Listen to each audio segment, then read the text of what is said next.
Et bonjour à tous, je sors tout juste d'un film incroyable, d'un film indien, Solavanchi, que j'ai eu la chance de voir avec Jonathan Azia. Merci à lui de m'avoir tiré jusqu'à la séance parce que j'ai tout simplement adoré. Je connais très peu le cinéma indien, je connais leur folie par rapport aux films qui produisent complètement ouf, complètement décomplexés, d'une naïveté absolue. Je suis vraiment retombé en enfance grâce à ce film. Je suis ultra fan de Commando, de la vibes héroïque des années 80-90, où je considérais que le cinéma avait encore des burnes, était encore capable de faire de l'action et de glorifier leurs héros et leur patrie et leur corps de métier et les héros du quotidien, etc. De mettre à l'honneur tout ça. J'ai grandi avec Rocky, j'ai grandi avec Schwarzy, j'ai grandi avec tous ces gars-là. Et putain, l'Inde, comme la Chine, comme tout un tas de pays asiatiques, continuent en fait de faire vivre leurs mythes, leurs héros, leur nation. Et putain, c'est complètement décomplexé, ça va dans tous les sens, c'est lourd, c'est épais, c'est beauf, c'est tout ce que vous voulez, mais personnellement, je suis totalement retombé en enfance. Ça fait très longtemps que j'ai pas vécu, j'ai pas été galvanisé comme ça par une séance de cinéma. J'ai trouvé ça incroyable. Voilà, des gros policiers moustachus de 2 mètres qui mettent des tartes à tout le monde, qui défouraillent les terroristes, les trafiquants de drogue, les méchants.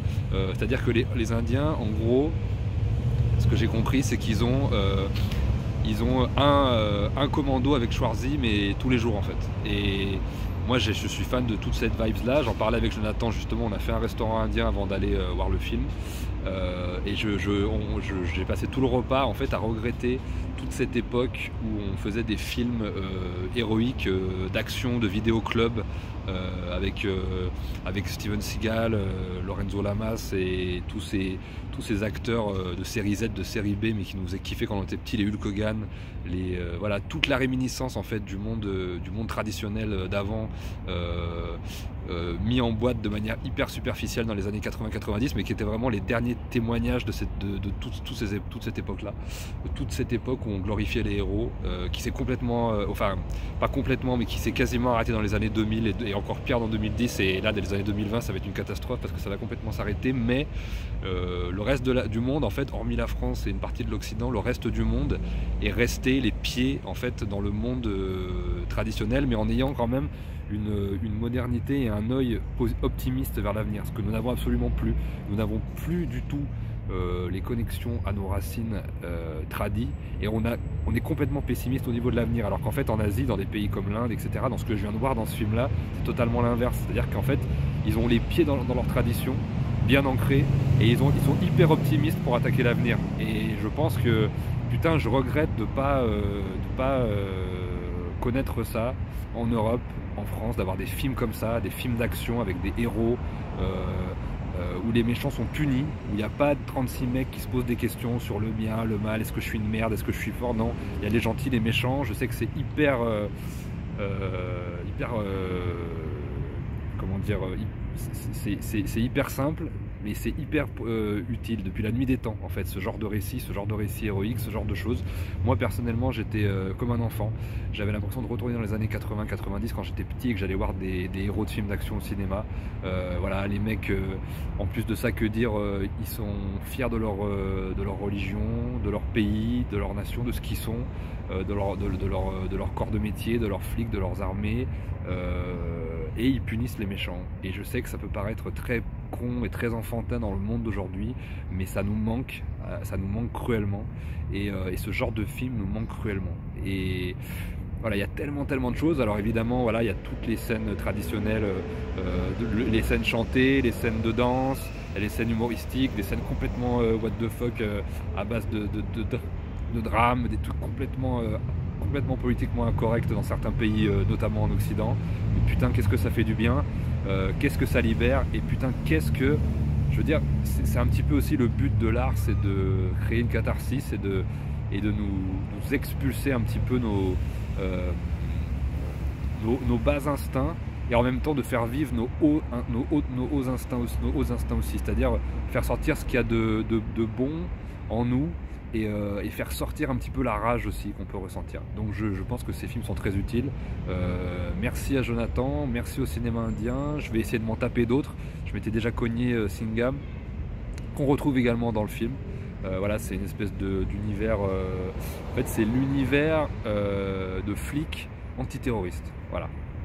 Pour vous donner un petit peu l'idée, donc il y a Singham 1, Singham 2, l'autre héros qui s'appelle Simba, et là c'est le numéro 4, donc sur la Vanchi, et il y a Singham 3 qui va sortir, mais en tout cas je vais me taper une succession, voilà, de films patriotiques, d'action indiens, parce que c'est, mais je veux dire, autant je considère que les films chinois vont très très loin, mais comparé aux indiens, c'est Candy fait du ski, c'est-à-dire que c'est vraiment à un tout petit niveau les films chinois par rapport aux indiens. Ils vont tellement loin dans le patriotisme assumé, dans la fierté de ce qu'ils sont, et dans le ne nous cassez pas les couilles parce que sinon on vous défouraille, et en plus avec un esprit hyper festif, tout sauf cynique, hyper naïf, où ils reprennent vraiment tous les codes, ils mettent toute leur culture en valeur, etc.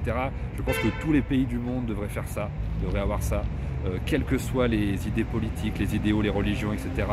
Tout le monde devrait faire ce genre de film, et le fait qu'on n'en produise plus aujourd'hui, je pense que ça crée un stress, une frustration et un manque à beaucoup de gens, notamment en Europe et notamment en France. Et je pense que voilà, si on faisait déjà ce genre de cinéma, ce genre d'art où on glorifie nos héros et où on fait la fête et où on revient un petit peu à ce côté naïf et enfantin du cinéma, où simplement on allait voir des mecs combattre le mal au cinéma. Et vraiment, je vous le dis, c'est vraiment, moi je fais une analyse de ça par rapport à mon point de vue, mais c'est hyper festif, il y a plein de scènes comiques, il y a plein de ruptures de ton, c'est hyper gras, hyper épais, hyper généreux, comme un gros gâteau à la crème, mais putain, qu'est-ce que ça fait du bien. Voilà, donc je suis très heureux de cette séance, vraiment. C'est vraiment totalement gratuit là, la vidéo, ça correspond à aucune émission. D'ailleurs, je vais faire de plus en plus de vidéos comme ça à l'arrache où je vais vous délivrer un petit peu tout ça. J'espère qu'on m'entend bien, il y a beaucoup de voitures, je suis en pleine rue, je ne peux pas rentrer chez moi tout de suite. Voilà, parce que j'ai voulu vraiment vous pondre cette petite vidéo pour vous partager ça. C'est un moment totalement gratuit que je voulais partager avec vous. Voilà, donc en tout cas, je vous remercie de m'avoir écouté, j'espère qu'on m'a entendu. Mais en tout cas, voilà, je ferai peut-être d'autres vidéos sur le cinéma indien, d'autres vidéos sur le cinéma en règle générale, patriotique, héroïque, la mythologie grecque, la France, la politique, le cinéma, tout ça. Je pense que je ferai d'autres vidéos comme ça bientôt. Là, ça va être un petit peu nouveau, mais j'ai décidé de vous faire plus de contenu comme ça, plus simple et plus direct, et où je vous livre mes impressions un peu comme ça. Voilà, merci de m'avoir écouté. Vive les héros, vive le cinéma indien, et surtout, vive la France, bordel. Bye.